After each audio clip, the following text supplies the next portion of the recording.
if your sleep is disrupted for reasons that you can't easily change, like being a nurse or a doctor in the NHS. My name's Dr. Alex. I'm an emergency medicine doctor, as all of you already know, and this one is close to home for me because I worked night shifts for many, many years, permanent night shifts. That is all I did because I was a locum doctor and it paid a bit better. So I know all too well what it's like when fixing your sleep simply isn't an option. So in this video, I'm going to explain what bad sleep does to your blood sugar and your long-term health, who is also most at risk of these things, and the exercise that can help to protect you if this is relevant to you. And all I ask is that if you find it useful, if you get some value from this video today, then please support what I'm doing here by giving the video a like, also hyping the video as well, and also subscribing to the channel. It really, really does make a massive difference when you guys do that, and it allows me to keep making these videos for you every single day. So let's start with talking about what bad sleep actually does to your blood sugar in particular. The evidence here is about as solid as it gets in sleep medicine. So when you cut your sleep short, when you get just a few nights of bad sleep in a row, your body literally, and I mean literally, becomes more resistant to insulin. You develop an element of insulin resistance. And that is an actual fact. Full stop, end of. You can trust me on that. To see why this actually matters though, we need to know what insulin does. So every time you eat carbohydrates, whether that is bread or cereal or a processed snack, those carbohydrates break down into glucose, which is just sugar in your blood. Now, insulin is the hormone that works like a key. It unlocks your cells so that sugar can leave the blood and then get burned in the cells for energy. But when your cells stop responding to that key, which is what insulin resistance means, when they become resistant to insulin, that sugar has nowhere to go. So it builds up and stays high in your bloodstream. And high blood sugar is really damaging because sugar is sticky, and over time it injures the delicate lining of your blood vessels called the endothelium, which is the very first step on the road to heart attacks and strokes and kidney damage and type 2 diabetes.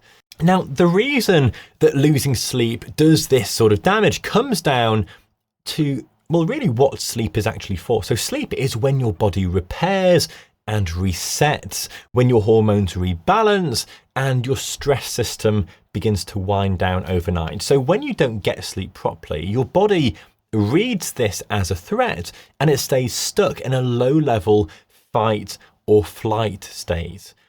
What that means is that your stress hormones, your cortisol and adrenaline stay high. It tells your liver to pour extra sugar into your blood while making your cells ignore insulin. So lots of different things happen here. Short sleep also drives up inflammation and it pushes your hunger hormones the wrong way. So you wake up craving the exact sugar and fat combinations that your body is now struggling to handle. So remember, a tired body is very much a stressed body, and a stressed body runs its blood sugar really high. That is why sleep is not a luxury that you can just sort of take it or leave it. It is something that is absolutely a main pillar holding your metabolism and how your body functions together. Now, obviously this matters for everybody, but it's particularly relevant for people who can't simply choose to sleep more. So I'm talking specifically about night shift workers, and this includes people like police officers and nurses and doctors and factory staff, anybody that works overnight who has a bad sleep pattern, as well as obviously new parents and carers and anybody with insomnia for whatever reason. So as I said earlier, I worked permanent night shifts for years, partly because they paid around 30% more per hour. To me, it made financial sense, and it helped us save up to buy this farm and build our dream home, which is still not finished yet, but that's a different story.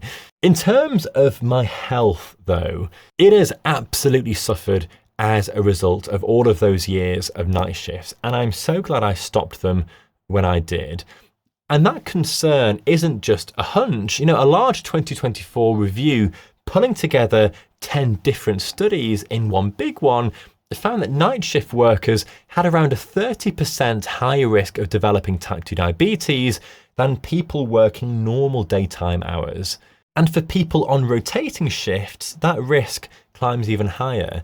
And it makes sense because those small metabolic hits from each bad night don't just vanish, they stack up night after night, year after year. So telling a busy nurse or healthcare assistant or a new mum to simply sleep more obviously is next to useless.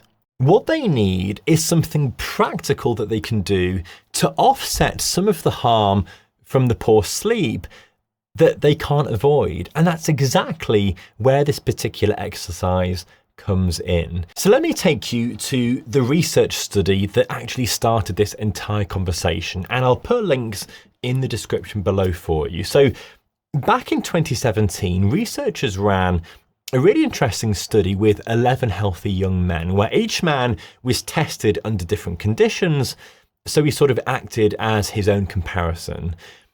On one occasion, they kept him awake for a full 24 hours with no exercise beforehand, and as expected, his glucose and insulin and the fats in his blood all climbed really sharply, which is the classic fingerprint of insulin resistance.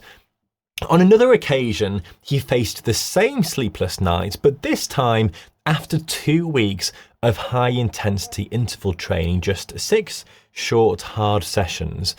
And the difference was really clear. With these really hard, intense interval sessions behind him, that same metabolic damage from the sleepless night was significantly blunted. So this HIIT workout that they did every day massively reduced the damage that the poor sleep was having on them. But the thing is that 2017 study isn't alone. In another study, 19 men had a single night of restricted sleep, which again dented their insulin sensitivity. But a session of really short, hard sprint intervals helped to soften that drop. And also a 2022 review, and again, I'll put a link below for you, it concluded that exercise, and high intensity exercise in particular, really does seem to protect your glucose tolerance during periods of really bad sleep. And this is obviously super important because how well you handle sugar is one of the biggest factors in whether you stay healthy as you get older. Good blood sugar control protects your heart, it protects your brain, your kidneys, your blood vessels, while it very slowly drives almost every major disease of aging that I talk about all the time. And the thing is, even though this is a fairly new area of research, the biology makes sense, and the downside of a bit of HIIT training is close to zero for most people. Just if the worst case scenario is that the research is rubbish, doing a HIIT session a day is still going to be really good for you. Now, the reason that really short, hard exercise helps so much comes down to your muscles again, and it is beautifully simple. Your muscles, as you know, if you've watched any of these videos before, they are by far the biggest place that your body burns and stores sugar, glucose. So think of them as a really huge sponge for the glucose in your blood. Normally, to get blood into the muscles, you need insulin, which is that key that I mentioned earlier. But the great part about all of this is that when you contract your muscles during hard exercise, or to be honest, any exercise, they open a completely separate door and pull sugar straight out of your blood without needing insulin at all. And that is the exact door that bad sleep cannot touch. So even on a day when your insulin isn't working well because you've slept badly, a really hard, sharp burst of exercise can still drag the sugar out of your blood and burn it off. On top of that as well, HIIT, H-I-I-T, high intensity interval training, it leaves your muscles more sensitive to insulin for a day or two afterwards. The effect doesn't just wear off when you stop exercising, it continues for many, many hours. And over time, it obviously builds your fitness, especially your VO2 max, which again, I talk about all the time on this channel, because it's one of the strongest predictors of a long and healthy life. Really, when you think about it, a short workout does two jobs at once.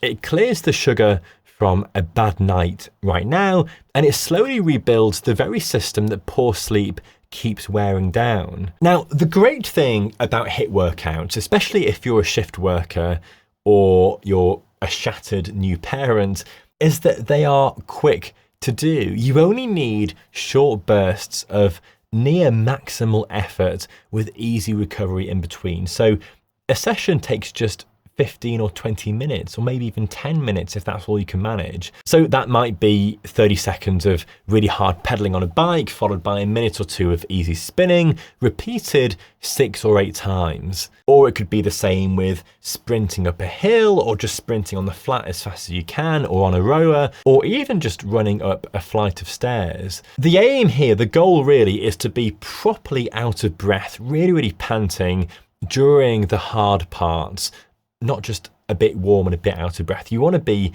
like 90 or 100% of your maximum effort. And even with a chaotic schedule, like if you're a new parent or you're a doctor or a nurse or whatever, anybody can slot this into their day somewhere. You just need 15 or 20 minutes. That is it. So you can do it before your shift or after the school run or while the baby naps.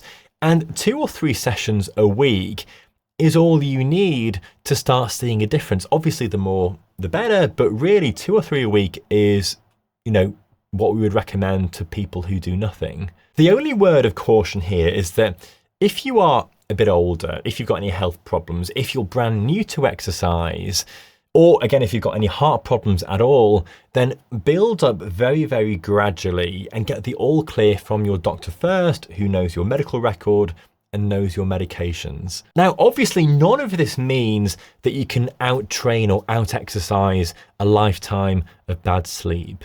The exercise in the research, it looks like it can limit some of the damage, but it is damage control. It is not a cure. And sleep itself really is still the foundation that everything else is built on. Now, the usual advice with trying to get good sleep is obviously a dark, cool bedroom, no screens in the last hour before bed, going really easy on caffeine and alcohol, and trying to get a strict bedtime and wake time as well. But we have to be realistic, don't we? Because for most of the people I'm talking to, the people that this video is aimed at, the problem isn't really any of those things, and it's certainly not laziness. It's that their life simply dictates their sleep pattern, whether that is shift workers or, somebody that's got a newborn baby or a job that just demands this way of living. So for them, the goal should be to use HIIT, interval training, to limit some of the harm through the exercise they do during the day. And the second goal should be to try and get back to a proper sleep routine as fast as your life allows, whether that's a different job or a promotion or simply your baby getting better at sleeping. Now, speaking for me, if I get less than about 7 hours, I really feel it the next day. So I protect my sleep ferociously whenever I can. But I get that it's not as easy as that for everybody, which is why I did this video. So to recap what this video is about, if you cannot fix your sleep and it is broken at the moment, then that doesn't mean that you're completely powerless, and you don't just have to accept the damage that it brings. A few really short, hard sessions of exercise a week really does seem to shield your body from some of the harm that the poor sleep does to your blood sugar and your long-term health. So if you are a shift worker, or you are a new parent, or anybody running on too little sleep, then